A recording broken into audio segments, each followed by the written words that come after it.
अस्सलाम students, this is Ibrahim. देखें, CAF eight audit and insurance आप लोगों ने माशाल्लाह भी मार्च 23 में अटेम्प्ट दी होगी। स्पेशली ग्रुप ए के स्टूडेंट्स या वो ग्रुप बी के स्टूडेंट्स जिन्होंने एक दो पेपर दिए होंगे, अब रिमेनिंग पेपर्स देने जा रहे होंगे। ये जो वीडियो है ना प्यारे बच्चों, ये CAF eight audit and insurance के लिए। देखें, इसके अंदर सबसे इस सब्जेक्ट को पहले समझना जरूरी है, सब्जेक्ट क्या है, ठीक है। जब आप इस सब्जेक्ट के बारे में डिस्कस करेंगे स्टूडेंट्स से, टीचर्स से, डिफरेंट प्लेटफॉर्म में, तो आपको डिफरेंट व्यूज मिलेंगे। और जब डिफरेंट व्यूज मिलते हैं ना, तो यहाँ बच्चा कंफ्यूज हो जाता है, और जब कंफ्यूज हो जाता है तो फिर उसकी एक अटेम्प्ट नॉर्मली वेस्ट ही हो रही होती है, ठीक है। देखिए, जो स्टूडेंट्स होंगे ना वो भी डिफरेंट किस्म के होंगे। फॉर एग्जांपल, एक बच्चा ऐसा होगा जो कहेगा कि यार मैं तो ओ लेवल बैकग्राउंड का था, तो मेरी ड्राफ्टिंग वगैरह बड़ी अच्छी थी, तो मैंने थोड़ा सा याद करने पे ज्यादा फोकस किया, ठीक है। एक इंटर वाला बच्चा होगा हमारी तरह, इंटर बैकग्राउंड के गवर्नमेंट कॉलेज का, तो वो कहेगा यार मुझे याद करने में ज्यादा मसला नहीं था, मैंने तो ड्राफ्टिंग पे ज्यादा प्रैक्टिस करी, तो मेरा पेपर पास हो गया। सही है। ये बड़ा जरूरी है कि आपको ये सब्जेक्ट के बारे में पता चल जाए कि सब्जेक्ट है कैसा और इसको पास क्या करना है, ठीक है। तो ये जितनी भी आपको डिफरेंट व्यूज मिलेंगे टीचर्स की तरफ से, स्टूडेंट्स की तरफ से, कोई आपसे कहेगा कि यार आपसे इसको याद कर लो तो पेपर पास हो जाएगा, कोई आपसे कहेगा कि यार आप क्या कहते हैं ऐसे वो सिर्फ प्रैक्टिस करते रहो तो आपका पेपर पास हो जाएगा, ठीक है। कोई कहेगा आप मिक्सचर लेके चलो तो पेपर पास हो जाएगा। तो मैं आपके सामने आज कुछ इस वीडियो में कुछ एनालिसिस करने जा रहा हूँ, कुछ आपको बैकग्राउंड बताने जा रहा हूँ इस सब्जेक्ट का। पिछले 5 6 8 साल का बैकग्राउंड बता रहा हूँ ताकि आप एक अच्छा डिसीजन ले सकें कि इस सब्जेक्ट को पढ़ना कैसे है। बड़ा ही एक अनफॉर्चुनेट मोमेंट होता है बच्चों के, जब मेरे पास पेपर से 1 2 महीने पहले बच्चा अप्रोच कर रहा होता है और कह रहा होता है कि सर मुझे बताएं मैं सब्जेक्ट को कैसे करूं, मुझे ग्रिप नहीं आ रही, मुझे समझ नहीं आ रहा, मुझसे पास पेपर्स नहीं हो रहे, चीजें नहीं हो रही, मुझे बताएं मैं क्या करूं, मैं याद करूं, मैं प्रैक्टिस करूं, मैं क्या करूं। वो बहुत लेट मोमेंट हो जाता है प्यारे बच्चों। तो अभी हमारे पास टाइम है, क्लासेस इंशाल्लाह अगले हफ्ते से स्टार्ट होने जा रही है। एटलीस्ट हम एक जो ओरिएंटेशन जो हम क्लास में ले रहे होते हैं, मैं सोचा इसके ऊपर एक अच्छी सी वीडियो बना दूं। ये हार्डली कोई 20 मिनट की वीडियो होगी, अगर आप ये वीडियो देखेंगे इंशाल्लाह आपको बड़ा फायदा होगा, क्लैरिटी आ जाएगी इस सब्जेक्ट को पास कैसे करना है। सही है। स्टार्ट करते हैं प्यारे बच्चों। सबसे पहली चीज हमारे पास, मैं थोड़ा सा अपना एक बैकग्राउंड बता दूं आप लोगों को। डिलॉयट से मैंने अपनी आर्टिकलशिप स्टार्ट की थी 2009 में। क्वालिफाइड चार्टर्ड अकाउंटेंट 2013 में हो गया था, तो पोस्ट क्वालिफिकेशन एक्सपीरियंस अल्हम्दुलिल्लाह कोई 9 साल का है। करंटली यूसुफ आदिल में, जो कि आईसीएफ है डिलॉयट के, उसमें एज अ डायरेक्टर काम कर रहा हूँ। डायरेक्टर बने हुए भी 2 साल हो गए। इसके अलावा पाकिस्तान के अलावा मैंने डिलॉयट लंदन और डिलॉयट कतर में भी काम किया था। डिलॉयट लंदन और डिलॉयट कतर में भी काम किया था, और बहुत से कुछ फ्रॉड इन्वेस्टिगेशन असाइनमेंट मैंने फेस्ट टीम के साथ परफॉर्म किए थे।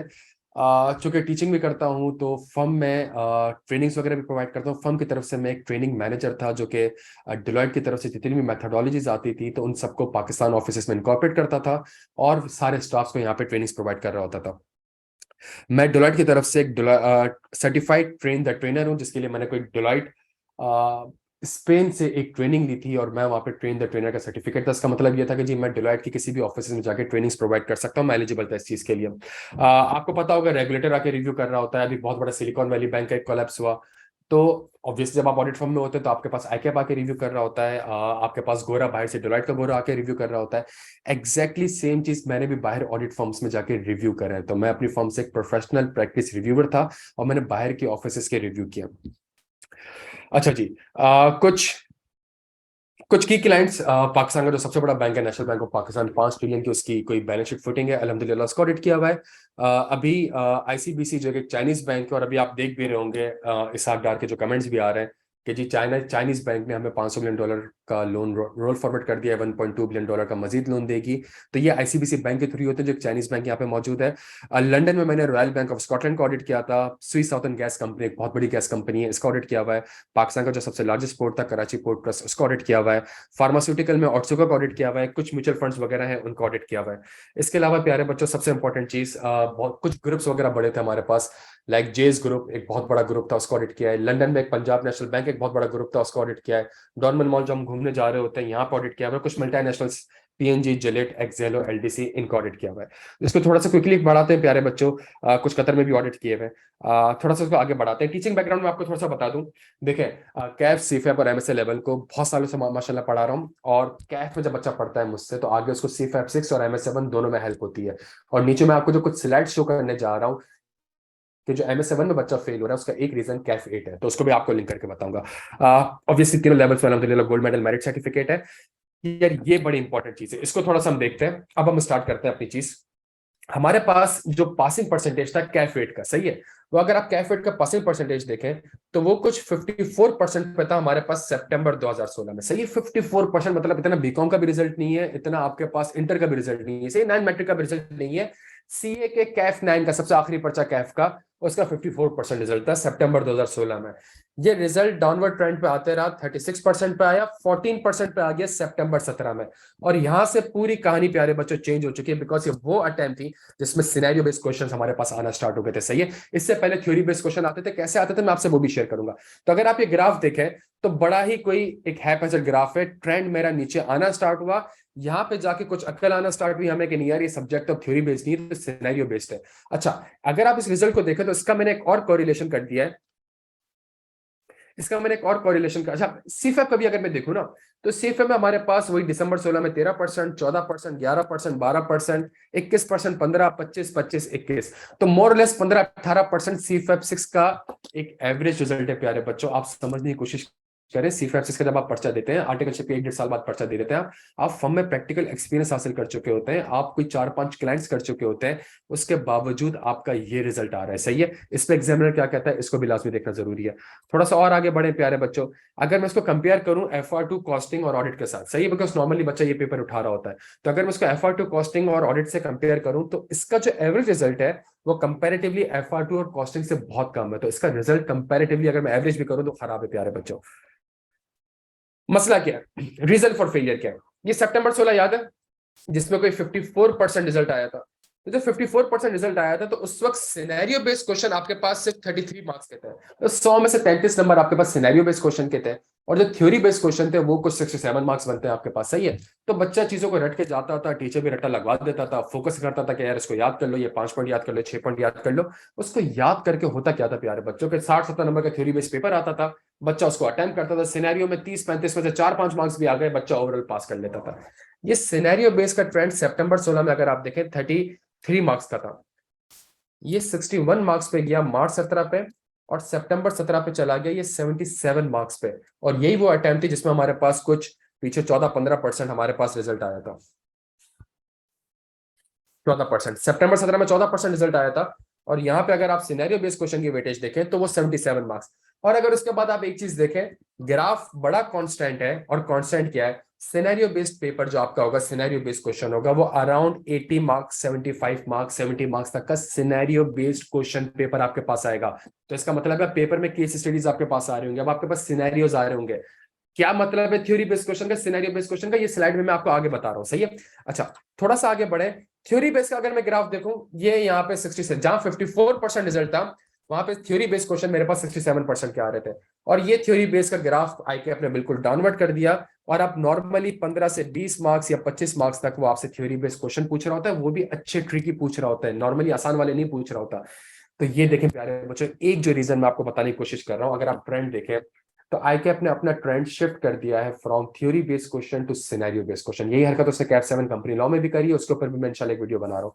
तो उसने कहा क्या, उसने कहा कि यार बच्चा रट के जा रहा है चीजें, पेपर में मुझसे पूछता हूँ कि मुझे 4 क्वेश्चन बता दो, 5 क्वेश्चन बता दो, बच्चा लिख के आ जाता है, पास कर जाता है। सही है, उसने अपना ट्रेंड बिल्कुल चेंज करा है। क्यों ट्रेंड चेंज किया, इसके पीछे एक लॉजिक है, मैं थोड़ी देर में आपके साथ एक्सप्लेन करता हूँ।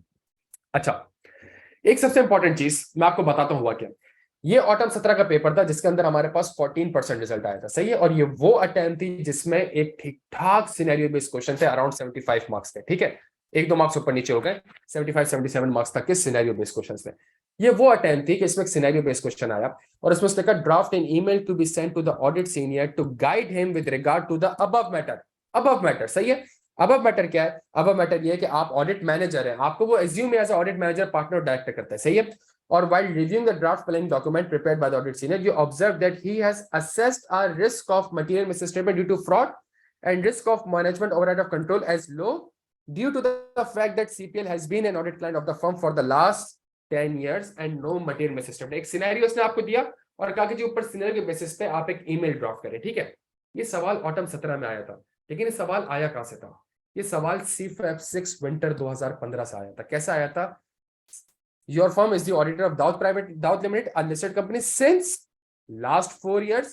The company is a low risk client with a very cooperative management। तो फाइनल से इसने, ये तो हम सब क्लियर है ना प्यारे बच्चों के, फाइनल में तो थ्योरी बेस्ड क्वेश्चन पेपर नहीं आता होगा, तो फाइनल में तो ओपन बुक पॉलिसी है। तो ये सिनेरियो एक आया, और सिनेरियो उसने एग्जैक्टली 2 साल बाद कहाँ एग्जामिन कर लिया, कैफ से एग्जामिन कर लिया।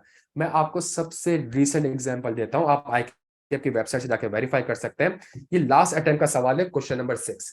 ये लास्ट अटेम्प्ट का सवाल है, मैं आपके साथ रीड कर रहा हूँ। You are the auditor of result limited for the year ended 31 December 2022।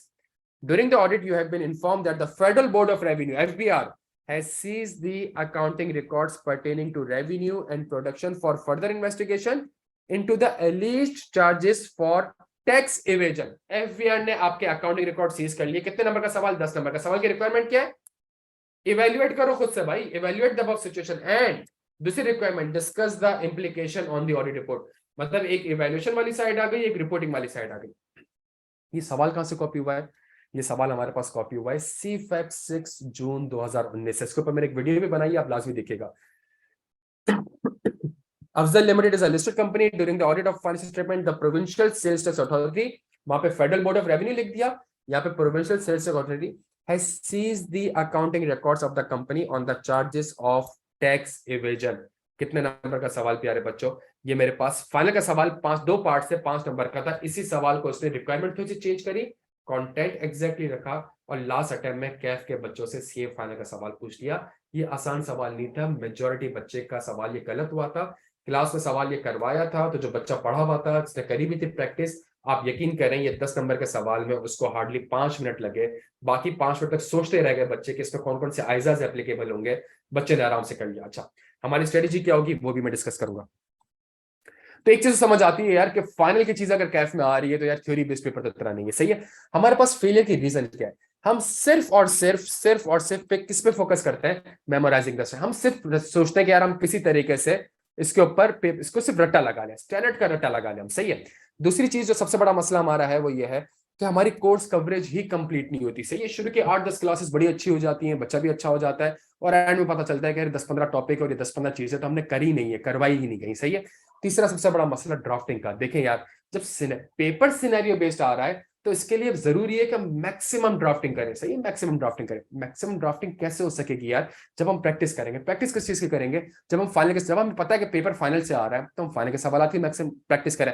क्योंकि मैं फाइनल के बच्चों को पढ़ाता हूँ, MA7 के बच्चों को पढ़ाता हूँ, मुझे पता है कि ऐसे कौन से सवाल हैं जो कि कैफ के लिए रेलिवेंट हो सकते हैं। Lack of practising scenario based question. अब पेपर में 70-80 मार्क्स हैं सिनेरियो बेस्ड क्वेश्चन के, और मेरी अगर एफर्ट्स ही वहां पे ना हो, मैं और आप जब क्लास में बैठे हो इस चीज के ऊपर अगर हम एफर्ट ही ना दें, प्रैक्टिस के ऊपर ही एफर्ट ना दें, तो ये थोड़ा सा मसला हो जाएगा प्यारे बच्चों। और प्रैक्टिस ये नहीं होती कि मैंने सवाल कराया और बराबर में आंसर शेयर किया आपके साथ, हमने कहा इसका आंसर ये है। ये आंसर कैसे बना है इसके ऊपर बहस होती है क्लास में कि भाई ये एग्जाम भी तो एप्लीकेबल है, तो बच्चा चैलेंज करता है कि सर इसके ऊपर ये भी तो हो सकता था। फिर मैं कहता हूं कि सवाल में ये वर्ड लिखा हुआ है, सवाल की रिक्वायरमेंट ये है, और एक सवाल के ऊपर जब हम आधा पौना घंटा इन्वेस्ट करते हैं तो इससे बेसिस पे प्रैक्टिस होती है, रादर देन कि मैं आपको आंसर प्रोवाइड कर दूं। हम 3 चीजें बड़ी इंपॉर्टेंट है, लिंकिंग, लॉजिक एंड कॉन्सेप्ट। हम इन चीजों के ऊपर फोकस नहीं करते प्यारे बच्चों। सही है। जब तक आप आइजाज को लिंक नहीं करेंगे, जब तक आपको किसी आइजा की लॉजिक नहीं पता होगी, आपको कॉन्सेप्ट नहीं पता होंगे, आप हमेशा मेरी बात याद रखिएगा, आप कभी भी स्टैंडर्ड्स को मेमोराइज नहीं कर सकेंगे जब तक आपको पता ही नहीं होगा कि आप ये याद क्यों कर रहे हैं और पढ़ क्यों रहे हैं। Only ICAP pass papers are not enough. अभी आपको प्रूफ किया कि सीफा का सवाल वो आपसे पूछ रहा है। और लैक ऑफ प्रैक्टिकल एग्जाम्पल्स प्यारे बच्चों। हर चीज को समझाने के लिए अगर एक सामने प्रैक्टिकल एग्जांपल्स होगी तो बच्चे को वो स्टोरी, वो एग्जांपल हमेशा याद रहती है। मेरा फॉर्म में कोई 13 साल का एक्सपीरियंस है, मैं कोशिश करता हूँ कि हर आइजा के हर पैराग्राफ के ऊपर एक बच्चे को प्रैक्टिकल एग्जांपल दूं ताकि उसको याद रहे। उससे फायदा ये होता है कि जब पेपर भी प्रैक्टिकल बेस्ड आ रहा होता है तो बच्चा उन एग्जाम्पल्स को कनेक्ट कर रहा होता है। अगला काम क्या करना है भाई हमने? अगला काम हमने ये करना है, एग्जामिनर कमेंट्स पढ़ने। ये वो बातें हैं जो मैंने आपसे बोली है, आपने एज एन ऑडिटर, अब आप ऑडिट का पर्चा देने जा रहे हैं तो आपने मेरी बातों को भी कोरोबरेट करना है। कोरोबरेट करने के लिए मैंने सितंबर 17 का एग्जामिनर कमेंट्स आपके साथ खोला है। ये कौन सा एग्जामिनर सितंबर 17 के टाइम थी बच्चों? जिसमें 14% रिजल्ट आया था और सिनेरियो बेस्ड क्वेश्चन कुछ 77 या 67 मार्क्स तक के थे। सही है। The overall passing percentage in this attempt was quite poor as only 14.7% candidates secured the passing marks as compared to 35.8% in the previous attempt. Majority of the students performed well in the straightforward memory-based question, but reflected poor skills in attempting the scenario-based questions and those requiring application of knowledge। प्यारे बच्चों, ये थोड़ी देर पहले आपके सामने जो slides खोली हैं, ये सारी मैं ICAP के एग्जामिनर कमेंट्स आपको कोरिलेट कर रहा हूँ। सही है। सिर्फ कैफ के एग्जामिनर कमेंट्स नहीं, CFAP के भी और MA7 के भी। आगे बढ़ते हैं। मार्च 18, the overall performance in this attempt was much better than the previous attempt as the passing percentage increased from 14 to 29. However, the performance in question 4, 7, 8, 9, ये चारों सिनेरियो बेस्ड क्वेश्चंस थे, ये चारों से was quite poor. क्यों? A clear observation was that student perform well in the straightforward memory based question but reflect the poor knowledge in the scenario based question. I cap आपसे क्या expect कर रहा है कि सिनेरियो बेस्ड क्वेश्चन को अगर अच्छा ड्राफ्ट नहीं करा, उसको परफॉर्म नहीं करा, पास नहीं हो सकते। क्यों नहीं हो सकते? 70 नंबर सिनेरियो बेस्ड क्वेश्चन के, तो 70 में से अगर 10-15 मार्क्स ले रहे हो, 20 मार्क्स ले रहे हो, तो फिर 20-25 थ्योरी में से पूरे भी ले लोगे तो पास होने के चांसेस थोड़े से कम है प्यारे बच्चों। थोड़ा सा और आगे बढ़ते हैं। Autumn 2018, the overall performance in the paper was good as 55.2% candidates secured 55 point. Most of those who could not perform well as were those who have been failing for the past many attempts. ये बड़ी खतरनाक बात है प्यारे बच्चों, एक बार ये paper रुकता है, रुकता रह जाता है। They should rethink their approach towards study.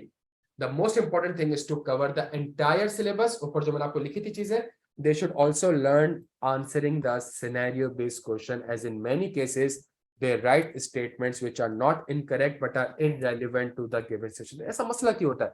रटा हुआ होता है, रटा लगा के गया हुआ होता है, सवाल में एक दो वर्ड दिखते हैं, वो पॉइंट्स छाप के आ जाता है, वो कहते हैं मुझे पॉइंट्स नहीं चाहिए, मुझे उसकी एप्लीकेशन चाहिए। सही है, मुझे ये वाले पॉइंट चाहिए था, आप कोई और पॉइंट्स आके बता रहे हो।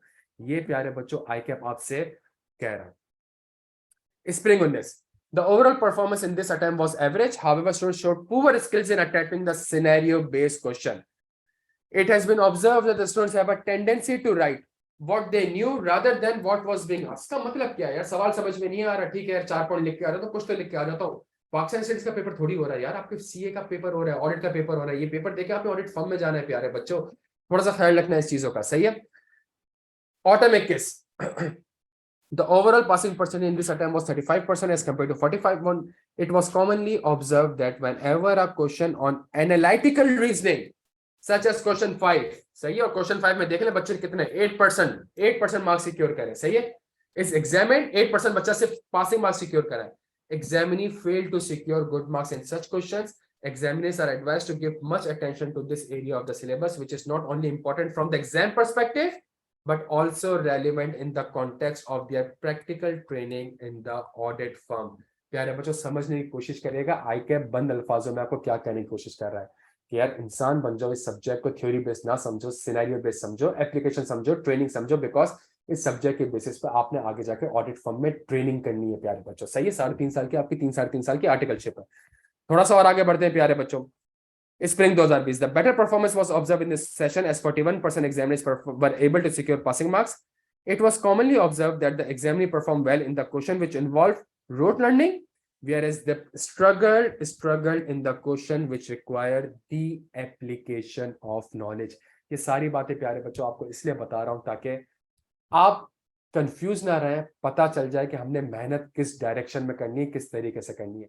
एक टॉपिक को आधे पौने घंटे पढ़ने का कमाल नहीं है, एक टॉपिक का फ्लोचार्ट बनाना कमाल नहीं है, एक टॉपिक पे बहस करना, उसकी एप्लीकेशन, सवाल में ये क्यों लिखा, ये क्यों नहीं लिखा, आंसर ऐसा क्यों लिखा, आंसर ऐसा क्यों नहीं लिखा, क्यों इस तरफ गए, क्यों इस तरफ नहीं गए, ये ज्यादा इंपॉर्टेंट है प्यारे बच्चों। थोड़ा सा और आगे बढ़ते हैं। मैं सीफैप आपसे डिस्कस कर रहा हूं, अब मैं सीफैप एग्जामिनर कमेंट्स पढ़ रहा हूं आपसे। सही है, और ये जो हमारी पहली क्लास इंशाल्लाह मंडे ट्यूसडे से स्टार्ट होने जा रही है, इससे पहले ही वीडियो लाजमी देखनी है आपने। The overall performance in this attempt CFAP summer 2018 was with the passing ratio of 12.5% was slightly better than the previous attempt where the passing ratio was 11.2%. However, such low passing percentage are a matter of concern, especially in a subject in which all the students are obtaining. Kaif में क्या कह रहा है कि भाई training लेके जानी है, ट्रेनिंग लेने जानी है, तो इसलिए मैं आपको तैयार कर रहा हूँ। सीएफएफ में वो कह रहा है कि आप तो ट्रेनिंग ले रहे हो ऑडिट फर्म से। The matter of concern is that the performance was very poor in all the questions except one. एक सवाल के अलावा सारे सवालों में पुअर क्वेश्चंस है, with the passing percentage ranging between 7 to 17%. मतलब आप सोचें यार, सारे सवाल फक्ट अप किए हमने। Further, in all this question, between 25 to 60% of the candidates could not even score 25% marks. अब सोचे यार, 100 नंबर का पेपर है, 25 से 60% स्टूडेंट ऐसे हैं जो कि 25 मार्क्स भी सिक्योर नहीं कर सके। वो बच्चा जो कि ऑडिट फर्म में पीडब्ल्यूसी, EY, KPMG, Deloitte, Yousuf Adil, GT, BDO यार ट्रेनिंग्स ले रहा है, क्लाइंट फाइनलाइज करवा रहा है, और ये रिजल्ट है प्यारे। जो समझने की कोशिश करिएगा, सीफएफ में जब समर 18 में वो आपसे ये कह रहा है तो सेंस बनता है कि कैफ में वो आपको तैयार करेगा। Winter 2017, the overall performance in this attempt was much below expectation as the passing percentage was only 11.2% as compared to 16% the previous attempt.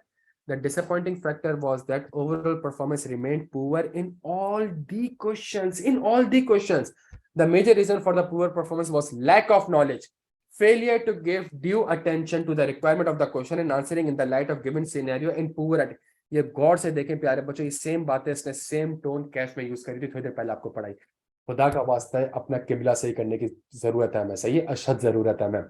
हमने इस सब्जेक्ट को अगर लाइट लिया और ये सोचा कि नहीं यार सिर्फ याद कर लेंगे, याद करना जरूरी है बिल्कुल, लेकिन समझना ज्यादा जरूरी है। जब पेपर में सवाल ही समझ नहीं आएगा तो क्या पॉइंट्स लिखोगे? हजारों की तादाद में पॉइंट्स होते हैं हमारे पास, कौन से 4 पॉइंट्स लिखोगे?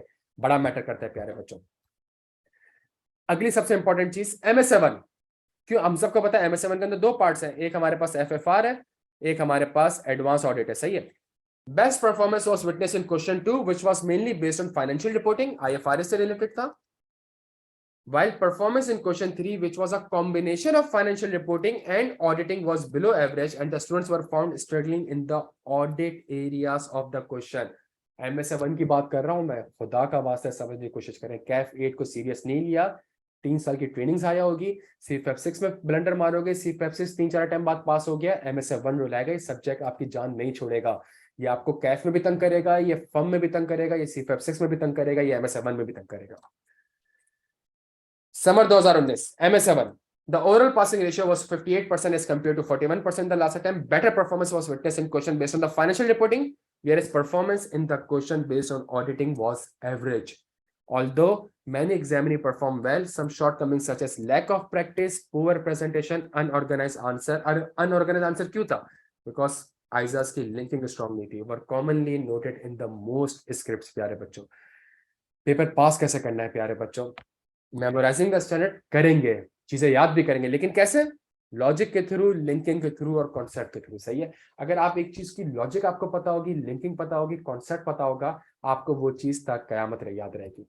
इनकम्प्लीट कोर्स कवरेज, ये गारंटी है मेरी 100% कोर्स कवरेज होगा, और पेपर से बहुत पहले लास्ट बैच में मैंने दिसंबर 31 को अपना, मार्च 23 में पेपर थे, दिसंबर में कोर्स कंप्लीट करा दिया था, जनवरी में वर्कशॉप्स कंडक्ट करवा लिए थे, सही है।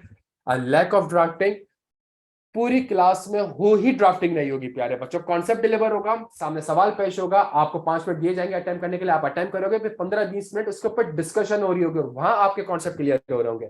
Lack of practising scenario based question, सिर्फ ICAP के 100% पास पेपर्स नहीं करेंगे, डिफरेंट फाइनल लेवल के क्वेश्चंस भी करेंगे और डिफरेंट प्रोफेशनल बॉडीज की करेंगे। मोस्ट इंपॉर्टेंट चीज आपकी असेसमेंट, क्विजेस और मॉक्स के थ्रू हो रही होगी।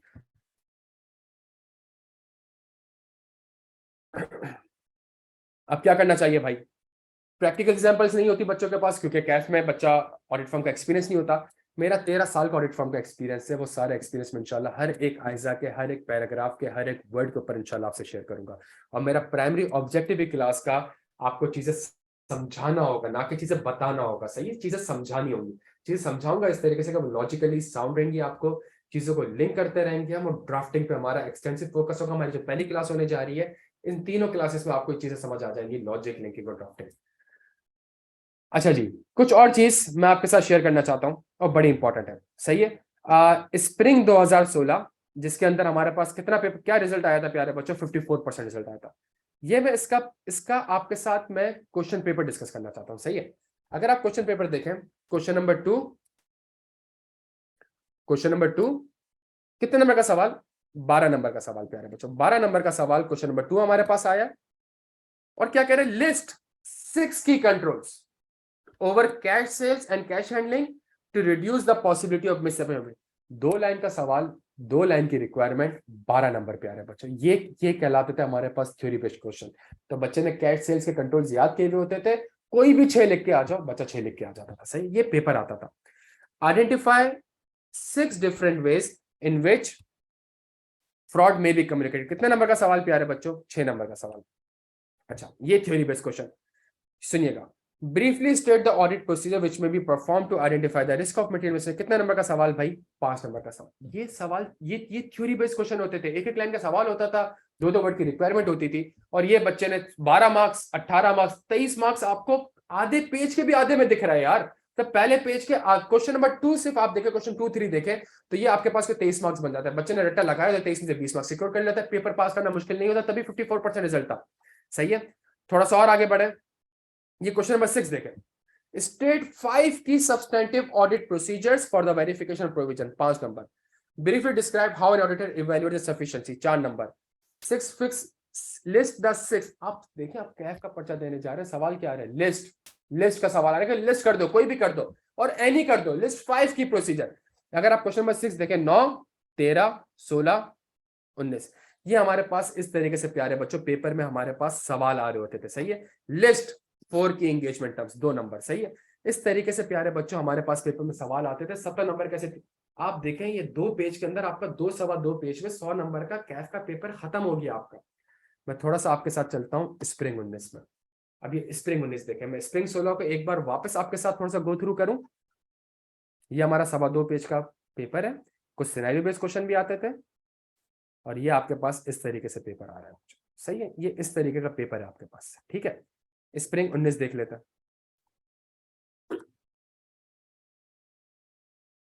क्वेश्चन नंबर 1, सिनेरियो दे दिया उसने ऊपर आपको, कह रहा है describe the steps if any which the auditee may perform in respect of each of the above debtors, सही है।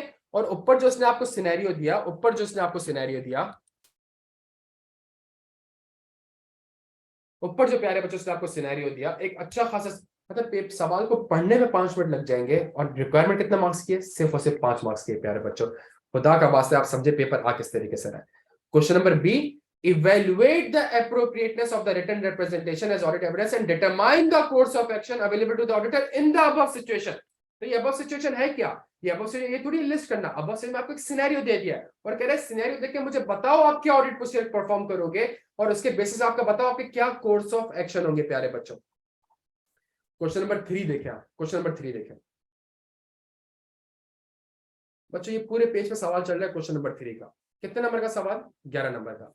यूजिंग द एनालिटिकल प्रोसीजर, जो अभी हमने रीजनिंग में पढ़ा, कैफ के एग्जामिनर कमेंट में पढ़ा, using the analytical procedure identify unexplained fluctuation and inconsistency above scenario,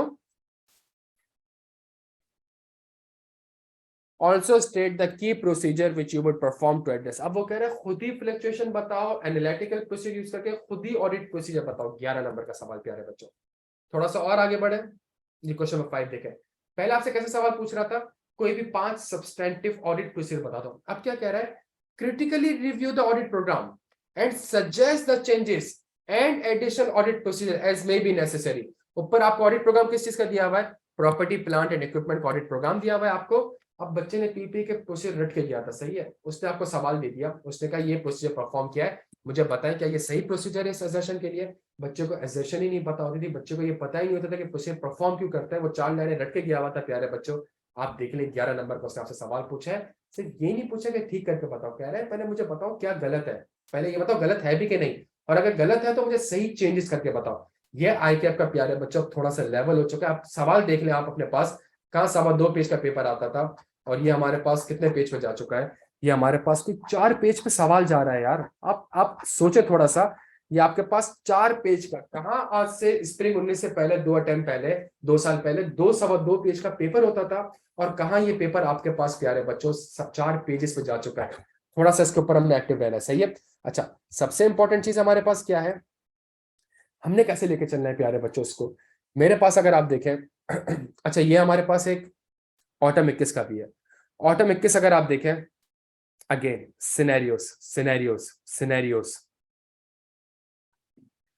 इसमें क्वेश्चन नंबर 5 अगर आप देखें, ये क्वेश्चन नंबर 5 पूरे पेज पे जा रहा है, पूरे पेज पे एक सवाल आपका 10 नंबर का है प्यारे बच्चों। पूरे पेज पे एक सवाल, एक पेज का सवाल है आपका और 10 नंबर का सवाल है वो। और अगर आप स्प्रिंग 19 देखें, जो हम अभी थोड़ी देर पहले देख रहे थे, सॉरी स्प्रिंग 2016 देखें जिसमें थ्योरी बेस्ड क्वेश्चन आते थे, इसके अगर आप सिर्फ और सिर्फ पेज नंबर 2 पे आ जाए, इसके पेज नंबर 2 पे आ जाए, 10 नंबर 19, 15, 19, 23, 26, 29, 30, 32, 36, 40, 43, 45, 49, कहाँ एक पेज पे 50 नंबर का पेपर पूरा लिखा हुआ है प्यारे बच्चों। और कहाँ अगर आप देखें इसको स्प्रिंग ऑटम 21 में, तो एक पेज का सवाल है प्यारे बच्चों, 10 नंबर का सवाल है। रिक्वायरमेंट पढ़ने, using the analytical procedure identify any 4 unexplained fluctuation in the above situation, state the key audit procedure which you would perform to address the issue identified by you। प्यारे बच्चों पैटर्न चेंज हो गया, इस तरफ अगर हम practice नहीं करेंगे, इस तरफ अगर हमारी मेहनत नहीं होगी, आप सोचे ना, आप जितना भी रट्टा लगा लें, आप नहीं कर सकते। आपकी किताब में और आयजा में 4 लाइनें लिखी हुई है इसके ऊपर, एनालिटिकल प्रोसीजर के ऊपर। 4 लाइनें याद करने में कोई मसला नहीं है, उसको समझने में हमारी 4 क्लासेस लग जाती है प्यारे बच्चों। 4 क्लासेस लगती हैं, तभी इस तरह के सवाल हम हैंडल कर सकते हैं। कैफ के लिए सबसे इंपॉर्टेंट चीज, मेरे पास, आपके पास 2 वॉल्यूम्स होंगे जो आपको मिलेंगे इंशाल्लाह पहली क्लास को, वॉल्यूम 1 और वॉल्यूम 2। अगर आप वॉल्यूम 1 देखें, मैंने हर चीज इसको स्टडी टेक्स्ट से भी अलाइन कर दी है, आइजा से भी अलाइन कर दी है। और इसके अंदर हमारे पास, अगर आप थोड़ा सा नोट्स को इवेल्युएट करें, तो हर टॉपिक के बाद आपको एक अच्छा, पूरे टॉपिक को, आइजा 200 को एक अच्छा फ्लोचार्ट की शक्ल में मैंने प्रेजेंट कर दिया इसको, ठीक है। और जहां टॉपिक आपका खत्म होगा, जहां आपका टॉपिक खत्म होगा, फौरन उसके बाद आपके पास सवालात आ जाएंगे। कैफ के जितने सवाल होंगे वो सारे एक जगह पर जॉट डाउन हो जाएंगे। इसके बाद हमारे पास वॉल्यूम 2 आ जाएगी प्यारे बच्चों।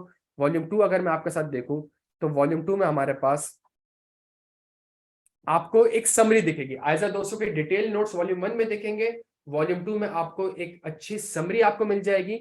और सबसे इंपॉर्टेंट चीज हमारे पास ये होगी कि इसके ऊपर जो हमारे वॉल्यूम 1 में हमारे पास सवालात थे, इसके अच्छे सजेस्टेड आंसर आपको यहाँ पे मिल जाएंगे, ठीक है। और वॉल्यूम 2 में इसके अलावा जितने भी क्वेश्चंस हैं, फॉर एग्जांपल अगर मैं आपके साथ फ्रॉड डिस्कस करूं, तो फ्रॉड एक बहुत बड़ा टॉपिक है हमारा, बहुत बड़ा टॉपिक है। इसकी 1 पेजर आपको एक समरी मिल जाएगी वॉल्यूम 2 में, वॉल्यूम 1 में डिटेल हैंडआउट्स मिल जाएंगे आपको।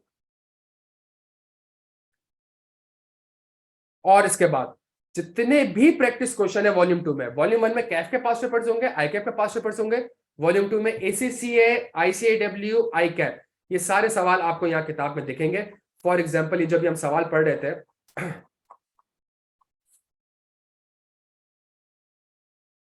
क्वेश्चन नंबर 6, अगर आप ये क्वेश्चन नंबर 6 देखें प्यारे बच्चों, तो ये थोड़ी देर पहले मैंने आपको अभी इस भी रीड कराया, ये किताब में भी शामिल था, क्लास में अटेंड करा था, स्ट्रेट 10 नंबर का सवाल छपा हुआ पेपर में हमारे पास लास्ट अटेम्प्ट में आ गया था। तो हमने चीजों को थोड़ा सा प्यारे बच्चों कोशिश करनी है कि इस तरीके से हमने इसको लेके चलनी है।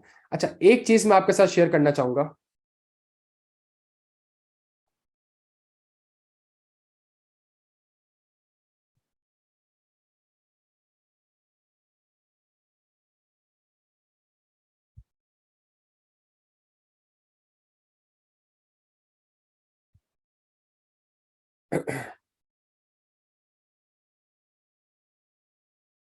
मैं थोड़ा सा आपको दिखा दूं कि हमारा पोर्टल किस तरीके से काम करता है। तो मैं लास्ट बैच का पोर्टल आपको दिखा देता हूं, और मैं कोशिश करता हूं कि स्क्रीन हमें दिख जाए यहाँ पे, सही है। अच्छा, ये हमारे पास प्यारे बच्चों पोर्टल है, ठीक है। सबसे इंपॉर्टेंट अगर आपको पोर्टल पे देखनी है, तो आपके पास टॉपिक वाइज पास्ट पेपर है, सही है। किताब में भी आ रहा है, बच्चे ने चूंकि लैपटॉप वगैरह रेफर करना होता है, जितने भी आपके पास आइजाज हैं, जितने भी आइजाज, उन सबके पास पेपर आंसर एक फोल्डर के अंदर कंपाइल्ड है, सही है। पहला काम तो ये हो गया। दूसरी चीज, एक बहुत जबरदस्त चीज है ऑडिट सॉफ्टवेयर। ये अभी चूंकि मैंने वेबसाइट से खोला हुआ है तो दिखेगा नहीं आपको। ऑडिट सॉफ्टवेयर मैंने आपको कैफ का फ्री एक्सेस दिया हुआ है, उसमें आप ऑडिट सॉफ्टवेयर लाजमी खोलिएगा। ये एक ऐसा सॉफ्टवेयर है जो कि आपसे बात कर रहा होगा। इसके अंदर पहले से मैंने फील्ड्स कंप्लीट करके रखी हुई है, हर आइजा के ऊपर आप क्विकली उसको गो थ्रू कर सकते हैं, सही है। हमारे जितने भी मॉक्स हो रहे होंगे वो सारे यहाँ पे हैं, जितने भी लाइव क्लासेस उनके लिंक्स आ रहे होंगे। सबसे इंपॉर्टेंट चीज, हमारे पास इंडेक्स आ रहा होगा कि आज की क्लास में हमने ये पढ़ा है, इतने घंटे की क्लास है, और इस क्लास में हमने ये टॉपिक्स को कवर किया हुआ है प्यारे बच्चों। सबसे इंपॉर्टेंट चीज अगर आप देखें, तो आइजा 1 जो कि हम नॉर्मली स्टार्ट करते हैं, पूरा पोर्टल आपको सीजन वाइज दिखेगा। तो पहला सीजन 1 आइजा, मतलब ये पहली क्लास हमारी होगी, सही है। इसके अंदर आपको एपिसोड्स दिखेंगे, एपिसोड 1, एपिसोड 2, एपिसोड 3, एपिसोड 4, सही है। एपिसोड 1 में हमने एलिमेंट्स डिस्कस करा, एपिसोड 2 में हमने ओवरव्यू डिस्कस किया, एपिसोड 3 में हम ड्राफ्टिंग टेक्निक के ऊपर आ गए, और एपिसोड 4 में हमने फौरन से रिकैप कर लिया। इससे फायदा क्या होगा, बच्चा पेपर से पहले पढ़ रहा है, बच्चा कह रहा है मुझे 200 की ड्राफ्टिंग में मसला हो रहा है, वो 200 पे गया, उसको 4 घंटे के लेक्चर में आगे नहीं बढ़ाना पड़ेगा, वो सीधा सीजन 1 एपिसोड 3 ड्राफ्टिंग टेक्निक में जाएगा और फौरन से क्लिक कर लेगा। उसको चाहता है कि नहीं यार मैं सीजन में भी क्यों जाऊं, प्यारे बच्चों कोई मसला नहीं है, आप इंडेक्स में जाएं, आपको पता चल जाएगा ये वाली चीज कौन से लेक्चर में और कौन से चैप्टर में आ रही है, ठीक है। सबसे इंपॉर्टेंट चीज ये हो गई। अगर मैं आपके साथ डिस्कस करूं, फॉर एग्जाम्पल रिलेटेड पार्टी एक बड़ा इंपॉर्टेंट टॉपिक है, तो सीजन 7 इसके एपिसोड 1, एपिसोड 2, एपिसोड 3। अब आप बाद में जब रिवीजन करते हो, आप कहते हो यार मुझे रिलेटेड पार्टी में ये जो outside the normal course of business है, या ये जो आर्म्स लेंथ ट्रांजैक्शन है, सीजन 7 एपिसोड 22, आर्म्स लेंथ मुझे याद नहीं आ रहा। यार प्यारे बच्चों, आपने फौरन से पोर्टल में जाकर इसको क्लिक करना है, 15 मिनट 40 सेकंड का लेक्चर आ रहा है, आर्म्स लेंथ का कॉन्सेप्ट आपका रिवाइज हो जाएगा, रादर देन के वो लेक्चर 1 लेक्चर 2 लेक्चर 3 करके आप क्लिक करें, ढूंढें, आगे बढ़ाएं, पीछे करें, इसी में 15 मिनट जाया हो जाएंगे प्यारे बच्चों। आप फौरन से जाके, आपने अगर देखना है सीजन 7 एपिसोड 22, अगर आपको लगता है इसमें भी ढूंढने में मसला होगा, प्यारे बच्चों कोई मसला नहीं होगा, आप आराम से इंडेक्स में जाके सिर्फ आर्म्स लेंथ सर्च करेंगे, वो आपको बता देगा कि रिलेटेड पार्टी के चैप्टर में सीजन 7 एपिसोड 22 आपका outside the normal course of business है। तो पूरा चैप्टर हमारा सीजन वाइज अरेंज हुआ हुआ है, सीजन वाइज और एपिसोड वाइज अरेंज हुआ हुआ है। इससे फायदा ये होगा प्यारे बच्चों कि आपके पास बेतहाशा आपका टाइम सेव हो रहा होगा। आपने जिस पॉइंट ऑफ टाइम पे मेहनत करनी होगी आप आराम से कर सकते हैं। आपने सेल्फ स्टडीज करनी है, ये पोर्टल सेल्फ एक्सप्लेनेटरी है, इस पे आप मेरे भी मोहताज नहीं रहेंगे, एडमिन के भी मोहताज नहीं रहेंगे। इस तरीके से यहाँ पे लेक्चर अरेंज्ड है। और अगर आप जितनी भी चीजें यहाँ पे देखें, फॉर एग्जाम्पल अगर मैं फ्रॉड की बात करूं, तो फ्रॉड में जो सीफैप क्वेश्चन आप देख रहे हैं सीजन 10 एपिसोड 16, इस सीफैप क्वेश्चन में हमने वही सवाल अटेम्प्ट किया था जो कि हमारा लास्ट अटेम्प्ट में कैफ में पूछा गया, सही है। तो ये हमारे पास इस तरीके से चीजें प्यारे बच्चों सारी की सारी हमारे पास अलाइंड होती है, ठीक है। पोर्टल क्वालिटी किस तरीके से होती है हमारे पास तो ये आपके सामने क्वालिटी है प्यारे बच्चों। 3 वर्ड है क्या 15 के हिसाब से, क्या भाई जब प्रोडक्ट ही नहीं बिक रहा तो इन्वेंटरी खत्म है तुम्हारी। आप समझते, मतलब मैं अभी एक हाइपोथेटिकली मैंने प्ले करा, इसके अंदर भी अगर आप देखें तो वो 3 आइजाज लिंक हो रहे हैं, 3 रिस्क लिंक हो रहे हैं। तो आपके प्रोडक्ट की डिमांड नहीं है तो आपके रेवेन्यू क्यों होने लगेंगे। For income tax department had disallowed certain. तो ये प्यारे बच्चों हमारे पास सारी इस तरीके से चीजें हमारे पास प्रेजेंट हो रही होंगी। मेरी आपसे लाजमी रिक्वेस्ट है कि आपने डेमो क्लासेस पोर्टल अवेलेबल है आपका, आपने सिर्फ फॉर्म फिल करना है। और इस सब्जेक्ट में प्यारे बच्चों जब सीए में एडमिशन लिया था कुछ रिसर्च की थी, सही है, तो लोगों ने आपको एडवाइस की होगी, खुदा का वास्ता है इस सब्जेक्ट में भी थोड़ी सी आप एडवाइस ले लीजिएगा अपने सीनियर से। मेरे स्टूडेंट्स फॉर्म में भी मौजूद हैं, प्रोफेशन में भी मौजूद है। आप इस सब्जेक्ट को लाइटली ना लीजिएगा, इसको वो थ्योरी बेस्ड पेपर ना समझेगा, ये आपके करियर का सवाल है, इसलिए स्पेसिफिकली मैंने इसके ऊपर प्यारे बच्चों की वीडियो बनाई है। अपना बेहद ख्याल रखेगा। इंशाल्लाह मंडे ट्यूसडे से हमारी क्लासेस स्टार्ट हो रही है, इंशाल्लाह मुलाकात होती है। थैंक यू सो मच बच्चों।